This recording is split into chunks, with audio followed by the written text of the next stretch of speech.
அனைவருக்கும் கணியரின் அன்பான வணக்கம். இன்னைக்கு நம்ம பார்க்க இருக்கிறது சனிப்பெயர்ச்சி பலன்கள் கன்னி ராசிக்கு எப்படி இருக்கும். கன்னி ராசிக்கு விஜய வீரியஸ்தானமான 6ஆம் பாவத்துல ருண ரோக சத்துருஸ்தானம் சொல்றது.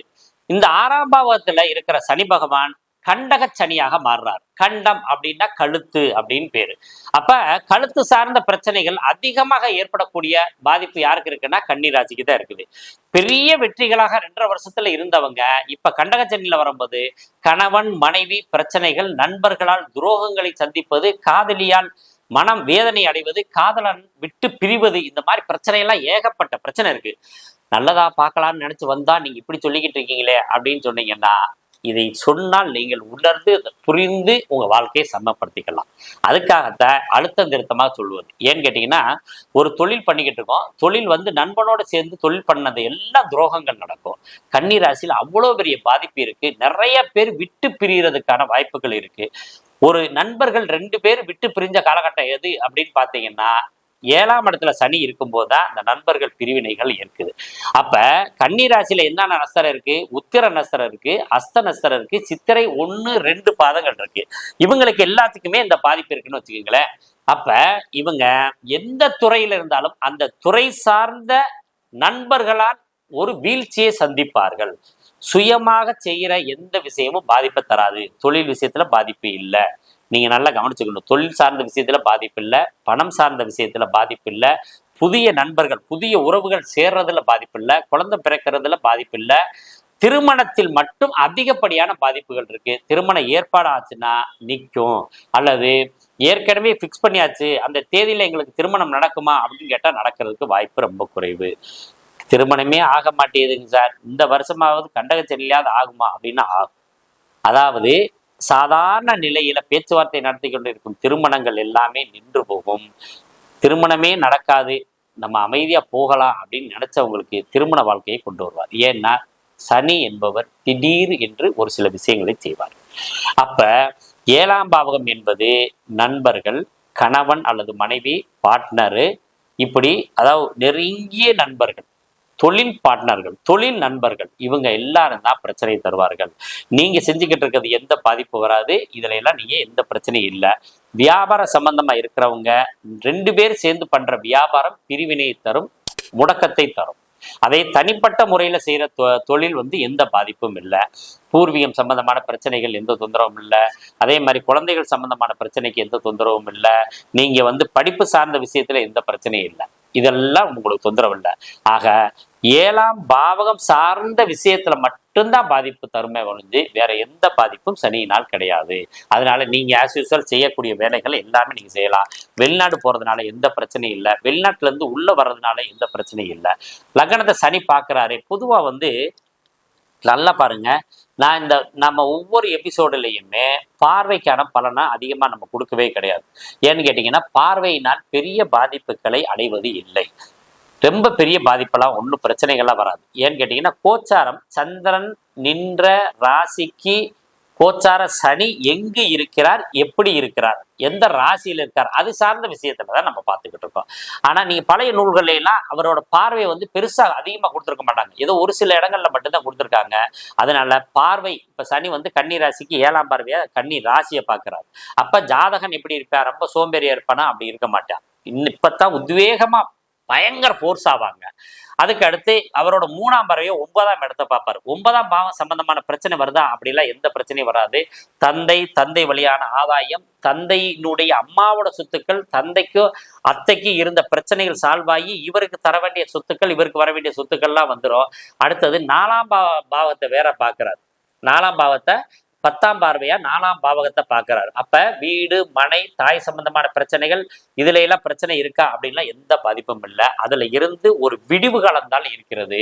அதனால நீங்க பெருசா ஒன்றும் கவலைப்பட வேண்டிய அவசியம் இல்லை. படிக்கும் குழந்தைகளுக்கு எப்படி இருக்குன்னா, எந்த விதமான படிப்பு சார்ந்த விஷயத்திலையும் எந்த பிரச்சனையும் இல்லை. அடிப்படை கல்வி 2ஆம் பாவகம், உயர்நிலை கல்வி 4ஆம் பாவகம், சிறப்பு கல்வி 9ஆம் பாவகம், இப்படி 3 கல்வியை எந்த வகையில எடுத்தாலும் சரி எந்த விதமான கல்வியும் பிரச்சனை தராது.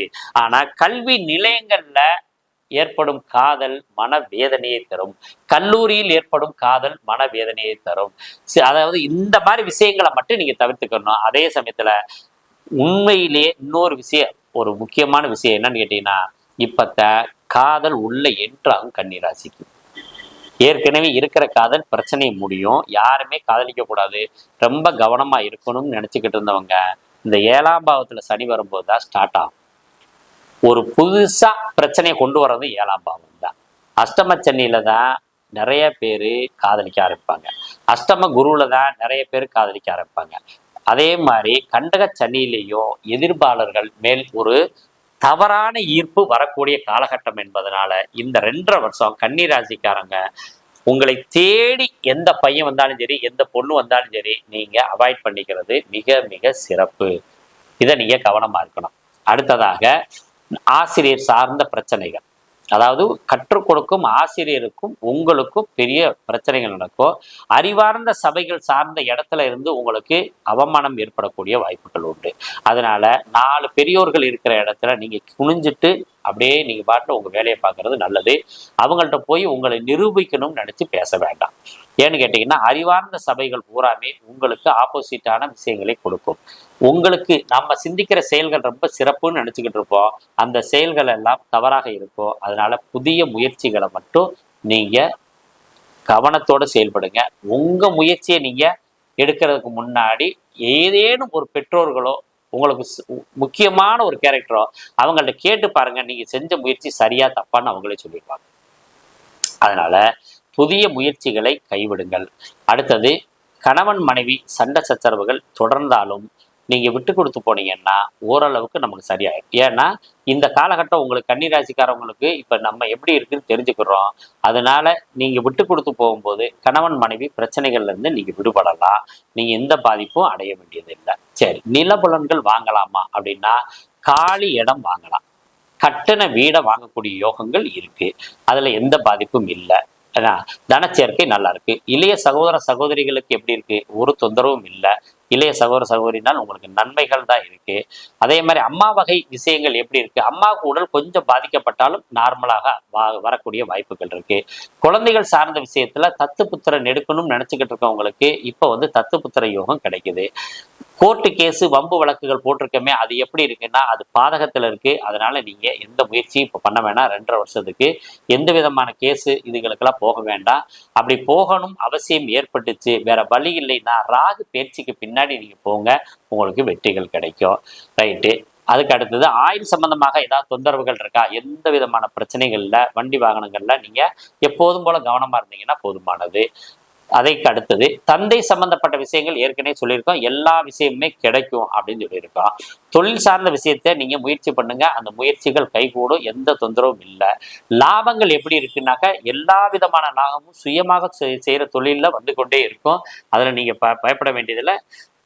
கூட்டாளிகள் மூலம் செய்யற தொழில்ல எந்த பிரச்சனையும் இல்லை. ஆளுக்கு பாதி பணம் போட்டு செஞ்ச தொழில்ல மட்டும்தான் பிரச்சனை இருக்கும். அது மட்டும்தான் பார்ட்னர்ஷிப்பு விலகக்கூடிய வாய்ப்புகள் இருக்கும்.